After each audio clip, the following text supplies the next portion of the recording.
Yo, doing great as always. Alex Karp is on the roll, not just CNBC yesterday, but also Fox Business.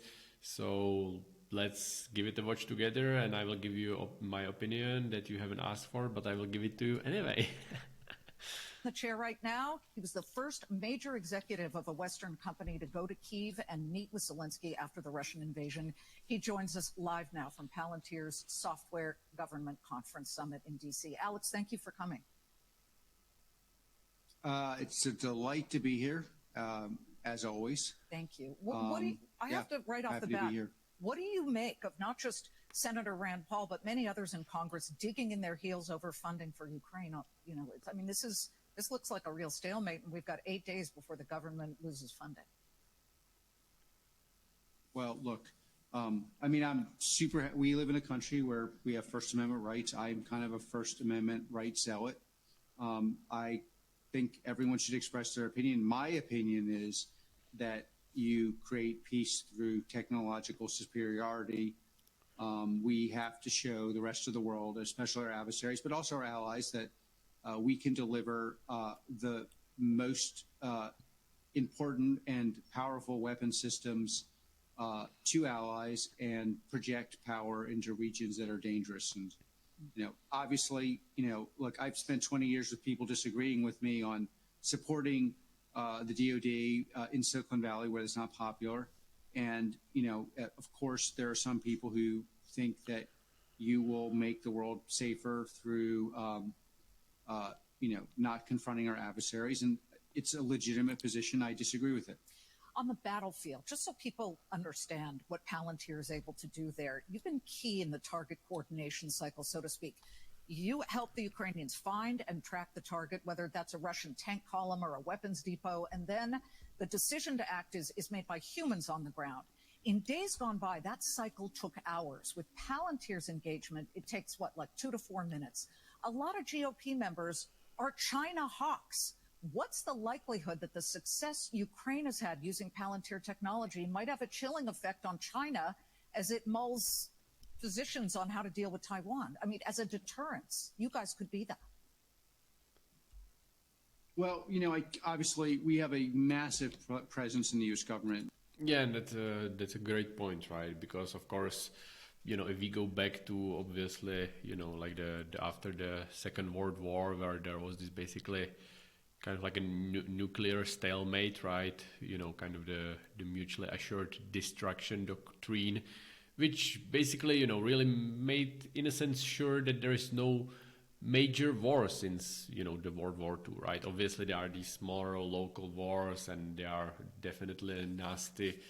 And, like it's definitely happening, right? But it's not like the really kind of like the open conflict between the major adversaries, as could be, for example, the US versus China versus Russia.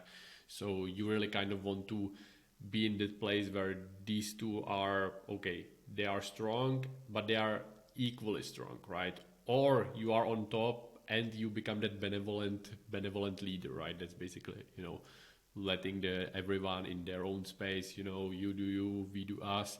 But hey, if you kind of cross our boundaries, there will be retaliation, right? So that's kind of the position that you realistically want to be in. Most of which we can't talk about. What I think will be a deterrent to China is, to the extent America, which really has nearly every company in the AI software field that is world leading, transformative, these technologies have to be made available for the DoD. Currently, there's no requirement of tech companies in the West to supply our technology to our DoD. We need to change that. We need to reform the culture of Silicon Valley so that people enthusiastically support deterrent efforts. And we need to limit the export of these technologies to our adversaries. So, I have my own myopic interests of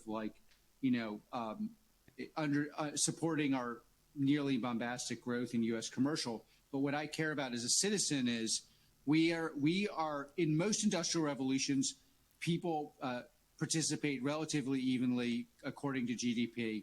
In this revolution, it's really the U.S. and no other country in the world. How do we maintain the military superiority that is as great as our intellectual and moral superiority vis-a-vis our adversaries.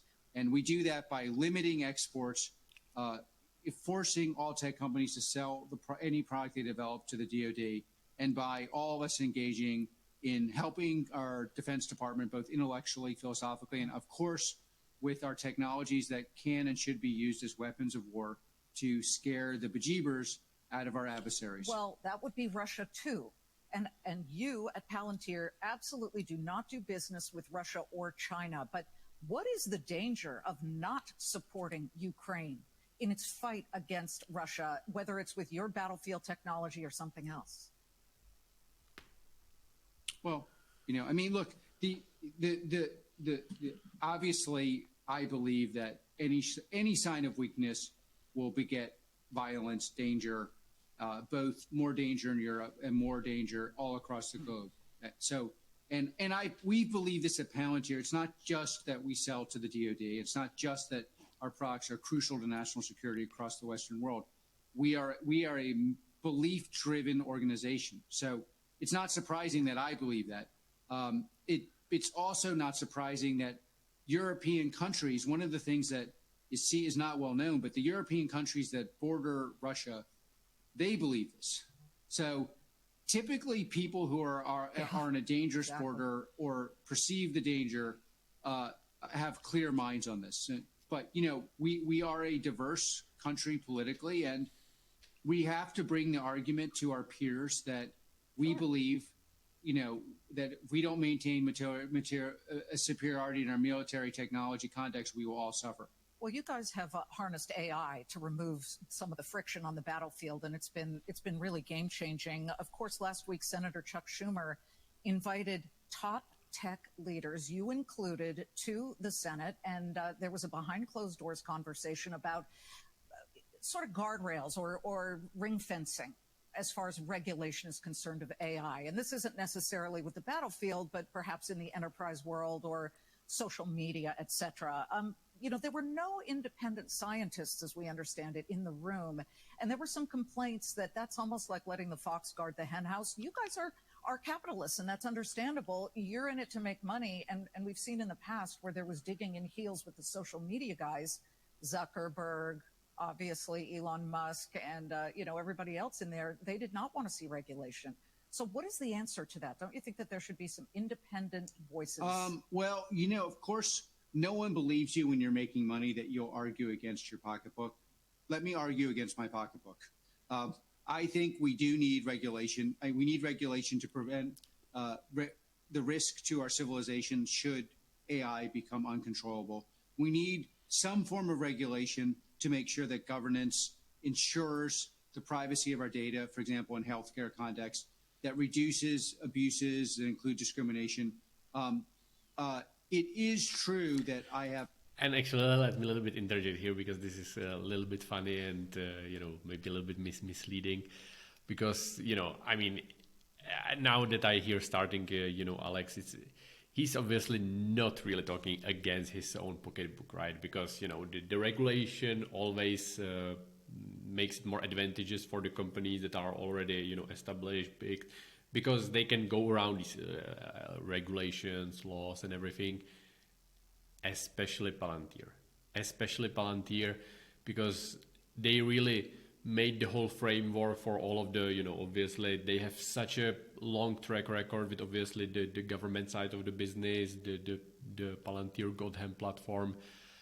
They know how to go around all of these regulations, right? Or how to basically adjust to them and how to be compliant with all of the regulations, right? They have basically the highest IL6 secret clearance. So if there is more regulation, it actually definitely helps Palantir as well as all of the other big guys, the Googles, the Metas, and everyone. So, Alex, I love you, Alex, but you're not really talking against your pocketbook. If there is more regulation, Palantir will thrive in that environment, and you know it. Have a capital interest, but I would say my primary interest and the interest I advocated for in that room were about national security. I did not advocate purely for buying Palantir, although we obviously, in my view, have the best software products in the world. I advocated for more well, we don't have to advocate. If it's true, that would be a legitimate pushback. But it's I advocated for reducing exports of our technology to adversarial countries, for requiring every enterprise in America to sell their technology to the DoD. So no more of this BS. I make a ton of money in America, but I can't somehow work with the DoD. And an intellectual engagement on these ethical issues. And it is true that there are conflicts of interest, no doubt, but it's also true you need the technical experts on this. And one of the ways you prove you're a technical expert on technology is building something that works. And something that works in this context is very, very valuable. So you are going to need people who've actually built things. Now, I personally think my impression of the room is there were a lot of independent data ethics experts in the room who were not capitalists and don't intend to become capitalists. And I think Leader Schumer did a really good job of bringing people in a room who otherwise would never be there. But of course, yeah. You were seated next to Elon Musk. A lot has been made about that. And Palantir's warfare system uses this meta constellation platform, which basically tasks hundreds and hundreds of satellites to get their imagery and then feed that down to the battlefield. I'd just like to know, are you still using Starlink? I know you have before. That's Elon Musk's SpaceX satellite constellation. And I ask that because he's kind of fanboyed over, Vladimir Putin. He said some very, very sort of lovely things about that autocrat. It's a little disturbing, especially considering Putin has been somebody, again, free speech. I get Elon can talk about that, but you still using the Starlink satellites? Yes. I have a variant view on this. If you go to a surgeon, you don't agree with them, and they're the best surgeon, you still go to them. And I know Elon. I like him. I think he's a super important entrepreneur. We don't have to agree on everything. His products work. I am in the business of delivering. You could ask him, will you stop using Palantir because Karp is going to support Ukraine? I will use the best products available on the market to help our allies and hurt our adversaries. And for me, if you're supplying the product, I will use it. And you do not have to agree with me as long as the technology is reliable on the battlefield. Okay. And I'm very happy to fight you intellectually over a cup of coffee, a beer, or a run. Okay, how about chocolate? Hot chocolate. Alex Karp of Palantir. Thank you. Palantir stock up. Okay, well, that was pretty cool.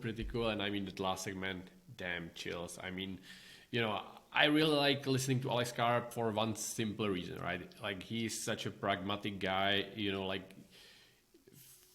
from hearing Alex Karp speak, you really understand that, okay, this is the guy on a mission that wants to deliver that final end goal product. There is no, mumbo jumbo, Wall Street jargon around, kind of empty promises, numbers, talking about the stock price going up, down, sideways.